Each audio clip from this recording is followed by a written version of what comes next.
आप सभी को एनसीसी दिवस के अवसर पर बहुत बहुत शुभकामनाएं।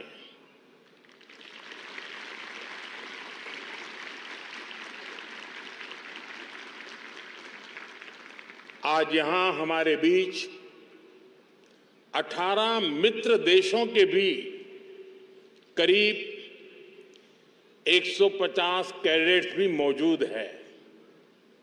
मैं इन सभी कैडेट्स का भी स्वागत करता हूं।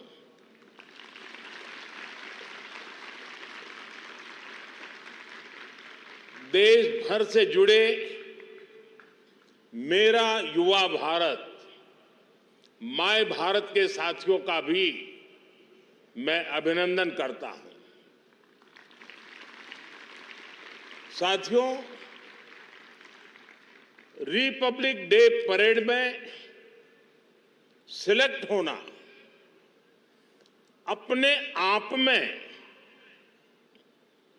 एक अचीवमेंट है।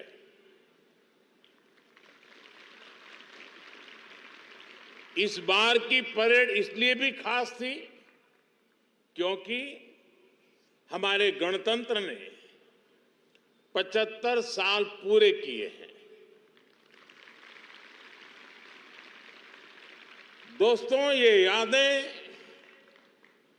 जीवन भर आपके साथ रहने वाली हैं। भविष्य में आप जरूर याद करेंगे कि जब गणतंत्र के 75 साल पूरे हुए थे तब हमने परेड में हिस्सा लिया था।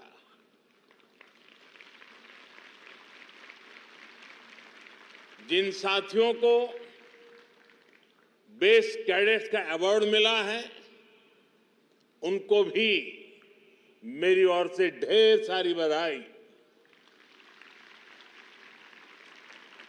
अभी यहां एनसीसी के कई अभियानों को मुझे फ्लैग करने का अवसर मिला। एनसीसी के ऐसे प्रयास भारत की धरोहरों को युवा एस्पिरेशन से जोड़ते हैं। मैं इन अभियानों से जुड़े कैडेट्स को शुभकामनाएं देता हूं। साथियों, जिस कालखंड में देश आजाद हुआ, एनसीसी की शुरुआत भी उसी समय हुई थी। एक तरह से आपके संगठन की यात्रा देश के संविधान से भी पहले शुरू हुई। 75 वर्षों के गणतंत्र में भारत के संविधान ने हर समय देश को लोकतांत्रिक प्रेरणा दी, नागरिक कर्तव्यों का महत्व समझाया। इसी तरह एनसीसी ने भी हर समय भारत के नौजवानों को राष्ट्र निर्माण की प्रेरणा दी और उन्हें अनुशासन का महत्व समझाया। मुझे संतोष है कि बीते सालों में एनसीसी के दायरे और दायित्व दोनों को बढ़ाने के लिए सरकार ने बहुत काम किया है। हमारे जो बॉर्डर के इलाके हैं, जो समंदर की सीमा से सटे जिले हैं, वहां एनसीसी का विस्तार किया गया है। आज देश के 170 से ज्यादा बॉर्डर तालुका और करीब करीब 100 कोस्टल तालुका में एनसीसी पहुंच चुकी है। मैं तीनों सेनाओं को भी बधाई दूंगा। आपने इन जिलों के युवा एनसीसी कैडेट्स को विशेष रूप से ट्रेन करने का जिम्मा उठाया। इसका फायदा आज बॉर्डर किनारे पर रहने वाले हजारों युवाओं को हुआ है। एनसीसी में रिफॉर्म का परिणाम हम कैडेट्स की संख्या में भी देख रहे हैं। 2014 में एनसीसी कैडेट्स की संख्या करीब करीब 14 लाख थी। आज ये संख्या 20 लाख तक पहुंच गई है। ये गर्व की बात है कि इसमें 8 लाख से ज्यादा गर्ल क्रेडिट है, हमारी बेटियां हैं। आज हमारे एनसीसी कैडेट्स डिजास्टर मैनेजमेंट में अहम भूमिका निभा रहे हैं। स्पोर्ट्स की दुनिया में भी एनसीसी कैडेट्स अपना परचम लहरा रहे हैं। मुझे गर्व है कि एनसीसी दुनिया का लार्जेस्ट यूनिफॉर्म यूथ ऑर्गेनाइजेशन है। साथियों, आप 21वीं सदी में भारत के विकास को,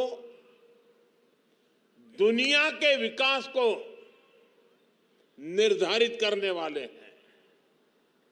भारत के युवा सिर्फ भारत के लिए नहीं, बल्कि फोर्स फॉर ग्लोबल गुड है।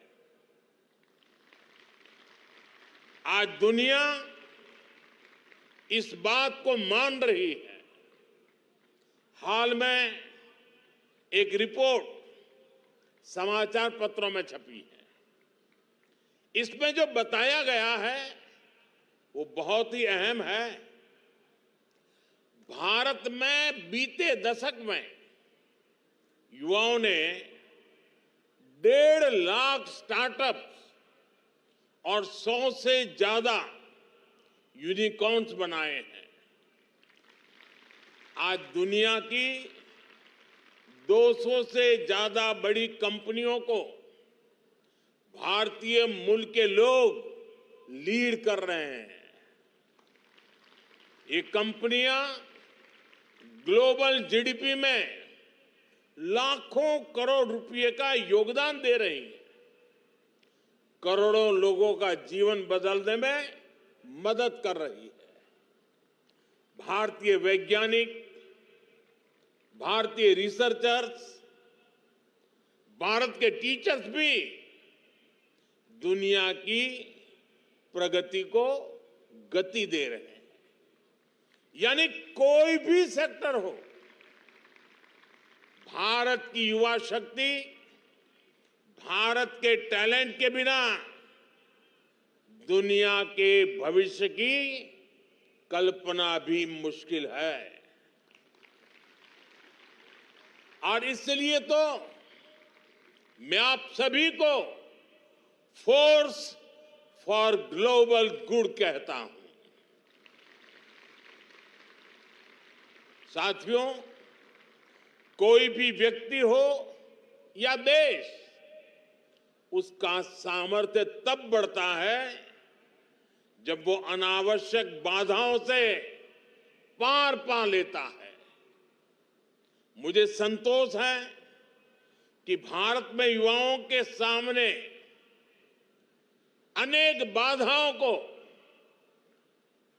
जो भी जम रही, हमने पिछले 10 साल में उन सारी बाधाओं को हटाने का काम किया है।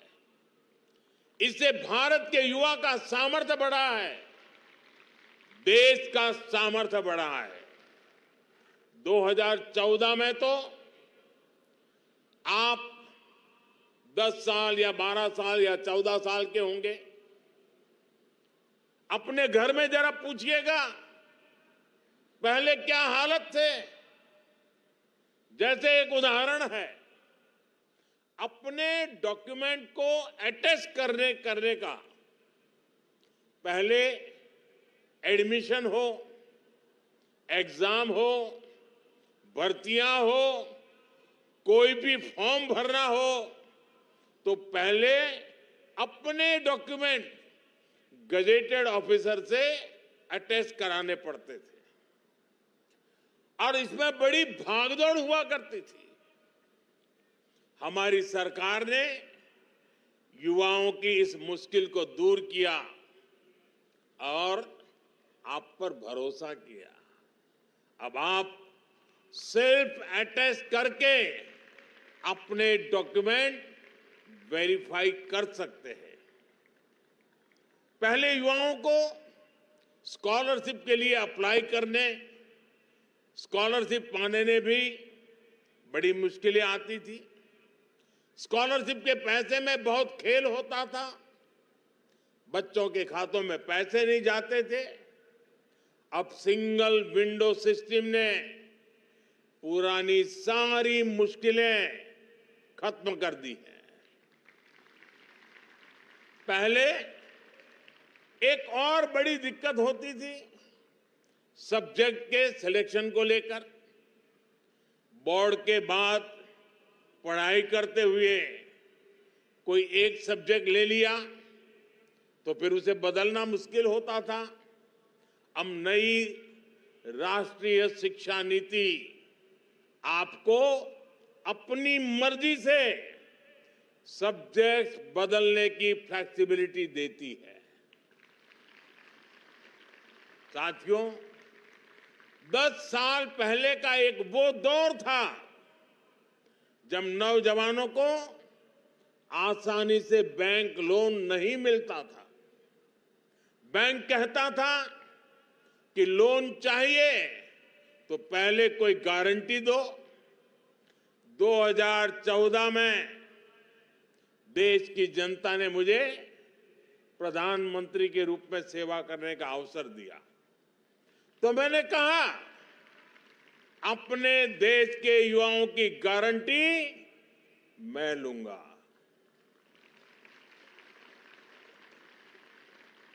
हमने बिना बैंक गारंटी लोन देने वाली मुद्रा योजना शुरू की। पहले 10 लाख रुपए तक का लोन बिना गारंटी मिलता था। अभी सरकार के तीसरे टर्म में हमने इसे बढ़ाकर 20 लाख कर दिया है।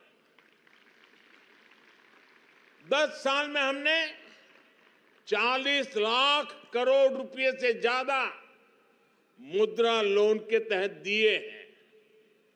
आप जैसे लाखों युवाओं ने इस लोन से मदद लेकर अपना बिजनेस शुरू किया है। साथियों, युवाओं के भविष्य से जुड़ा एक और अहम विषय है देश की चुनावी व्यवस्था। 2 दिन पहले ही हमने नेशनल वोटर डे मनाया है। आप में से भी बहुत से युवा फर्स्ट टाइम वोटर बने हैं। वोटर डे का मकसद यही है कि ज्यादा से ज्यादा वोटर पार्टिसिपेट करें, अपने अधिकार का उपयोग करें। आज भारत में दुनिया के सबसे बड़े चुनाव होते हैं, लेकिन इसका एक पक्ष ये भी है कि भारत में हर कुछ महीने में चुनाव ही चुनाव चलते रहते हैं। आजादी के बाद काफी समय तक ऐसा होता था जब लोकसभा और विधानसभा के चुनाव एक साथ ही होते थे, लेकिन फिर ये पैटर्न टूट गया। इसका देश को बहुत नुकसान उठाना पड़ा है। हर चुनाव में वोटिंग लिस्ट अपडेट होती, बहुत सारे काम होते और आपने देखा होगा इसमें अक्सर हमारे टीचर्स की ड्यूटी लगती है। इसके कारण पढ़ाई प्रभावित होती है, परीक्षाओं की तैयारियां प्रभावित होती हैं। बार बार होने वाले चुनावों की वजह से गवर्नेंस में भी मुश्किलें आती हैं। इसलिए आजकल देश में एक बहुत ही महत्वपूर्ण डिबेट चल रही है। सब लोग इस विषय में अपने अपने विचार रख रहे हैं और लोकतंत्र में ये मंथन बहुत आवश्यक है। हर कोई अपने विचार व्यक्त करे, जरूरी है। और डिबेट क्या है? One nation one election. Lok Sabha और विधानसभा के चुनाव एक साथ हो और हर 5 साल उसका समय जब निर्धारित हो तब हो, तो बीच में जो नए नए काम रुक जाते हैं उससे मुक्ति मिलेगी। भारत के युवाओं को भी मैं आज विशेष रूप से आग्रह करता हूं, एनसीसी के कैडेट से आग्रह करता हूं, माय भारत के वॉलंटियर से आग्रह करता हूं, एनएसएस के साथियों से आग्रह करता हूं, हम जहां भी हो इस डिबेट को चलाएं, डिबेट को आगे बढ़ाएं, डिबेट का नेतृत्व करें।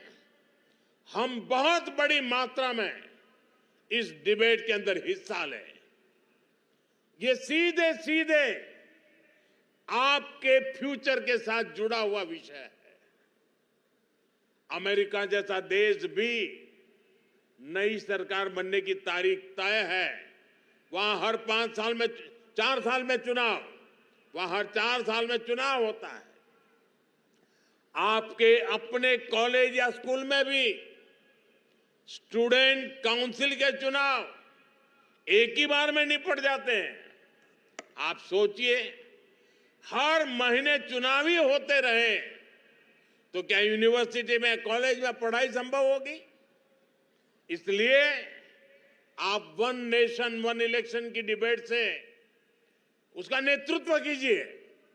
देश भर में चर्चा होनी चाहिए ताकि देश सही दिशा में जाने का निर्णय कर सके।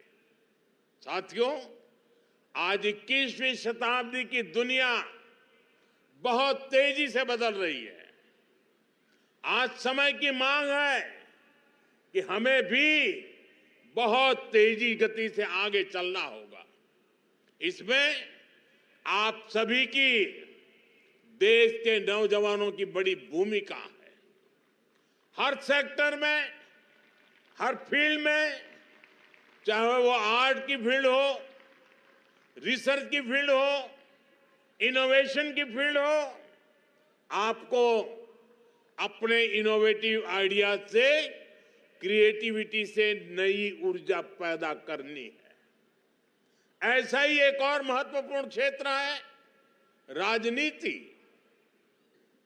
हमारे देश के युवा राजनीति के क्षेत्र में ज्यादा से ज्यादा आए, नए सुझावों के साथ आए, नई ऊर्जा के साथ आए, इनोवेटिव आइडियाज के साथ आए। ये आज देश की जरूरत है। इसलिए ही मैंने लाल किले से कहा है कि 1 लाख युवाओं को राजनीति में आना चाहिए। युवाओं की क्या ताकत होती है, ये हमने विकसित भारत, यंग इंडिया डायलॉग के दौरान भी देखा है। देश भर के लाखों नौजवानों ने विकसित भारत के निर्माण के लिए अपने अमूल्य सुझाव दिए हैं, विचार व्यक्त किए हैं। साथियों, आजादी की लड़ाई के समय देश के हर प्रोफेशन के लोगों ने अपना एक ही लक्ष्य बना लिया था, देश की आजादी। और नौजवानों ने बढ़ चढ़ करके उसमें हिस्सा लिया था, बलिदान दिए थे, जवानी जेलों में खपा दी थी। इसी तरह इस अमृत काल में हमें अपना एक ही लक्ष्य रखना है, विकसित भारत। हमारे हर निर्णय की कसौटी हर कार्य की कसौटी विकसित भारत ही होनी चाहिए। और इसके लिए हमें अपने पंच प्राणों को हमेशा याद रखना है। पंच प्राण यानी हमें विकसित भारत बनाना है। हमें गुलामी की हर सोच से मुक्ति पानी है। हमें अपनी विरासत पर गर्व करना है। हमें भारत की एकता के लिए काम करना है और हमें अपने कर्तव्यों को ईमानदारी से निभाना है। ये पंच प्राण हर भारतीय को दिशा देने वाले हैं, हर भारतीय की प्रेरणा है। अभी आपने जो शानदार कल्चरल परफॉर्मेंस दी है, उसमें भी इसी की झलक दिखाई देती है। एक भारत श्रेष्ठ भारत की भावना देश की बहुत बड़ी शक्ति है। अभी आजकल प्रयाग में जो महाकुंभ चल रहा है, वहां भी देश की एकता का यही प्रतिबिंब नजर आ रहा है। इसलिए ये महाकुंभ एकता का महाकुंभ है। ये एकता देश की प्रगति के लिए जरूरी है। साथियों, आपको अपने कर्तव्यों का भी हमेशा ध्यान रखना है। कर्तव्यों की नींव पर ही भव्य दिव्य विकसित भारत का निर्माण होगा। साथियों, आज जब आपके बीच आया हूं, आपका ये जोश और जज्बा देख रहा हूं, तो किसी समय मैंने कुछ पंक्तियां लिखी हैं। वो पंक्तियां आज मुझे याद आ रही है। किसी समय मैंने लिखा था, असंख्य भुजाओं की शक्ति है, असंख्य भुजाओं की शक्ति है, हर तरफ देश की भक्ति है। तुम उठो, तुम उठो, तिरंगा लहरा दो, भारत के भाग्य को फहरा दो।